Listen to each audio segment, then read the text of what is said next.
All right, Apple stock down 7% in the past week on news China might ban the use of iPhones for government workers and workers at government-backed companies. Despite the anticipated arrival of the iPhone 15, it's also down about 2% today, 1.6%.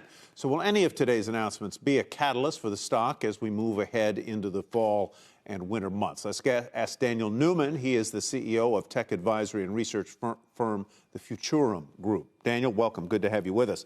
Are the changes announced today on the iPhone the kind of thing that will get people off their couches and into the stores? I mean, recognizing that generally whenever Apple announces a new product, people do just that.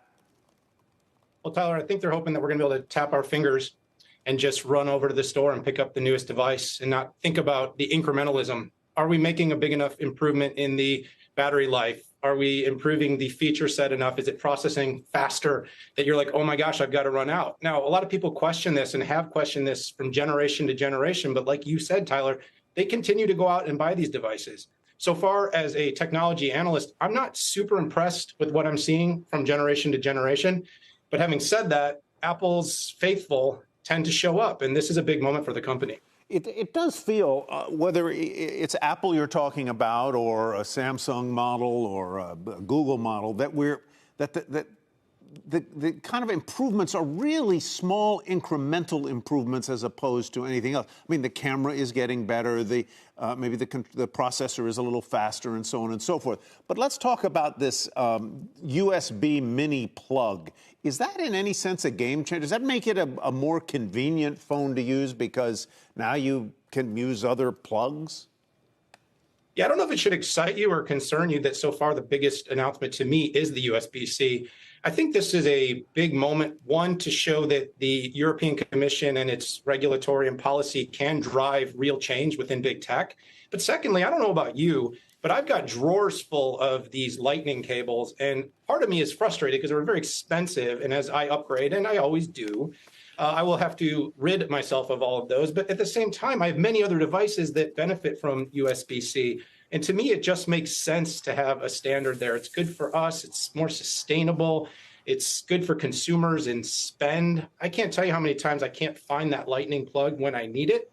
I always have a USB-C charger. It's fascinating, Daniel. So for you, what does this boil down to as you watch shares of the company? And it's not the only company, big tech company in the news today. We've got Google, we've got Oracle shares way down. I mean, there's a lot going on here. Yeah, I think the macro economy is one of those things, Kelly, that people they're watching it and we're sort of saying, are we going to have this soft landing and is it all smooth? And are people going to run out to the store and spend $800 on a watch because they can tap their fingers and use it? And of course, there's other features.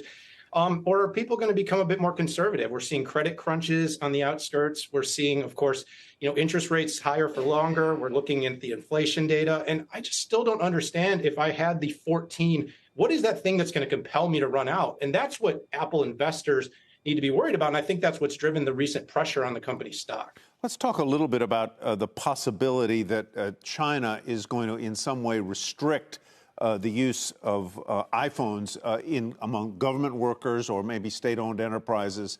What kind of effect is that possibly going to have on Apple and its stock?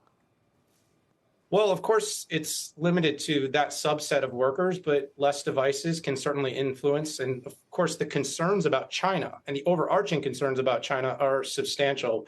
We saw what these announcements did last week to Apple, to Qualcomm. And of course, it isn't all founded for certain that it's going to spread and be a contagion for Apple. But at the same time, if Apple can't be competitive and succeed in China, there's no way it has as much TAM as it's looking for. And so as long as it's constrained by concerns in China, we're seeing this impact the whole market. We're all worried about China. We're all worried about Taiwan. And until we feel more settled on that, there's always going to be some overarching, lingering concern for the companies that have the biggest market in China. On that note, Daniel, we leave it. Thank you, Daniel Newman. We appreciate it, of the Futurum Group.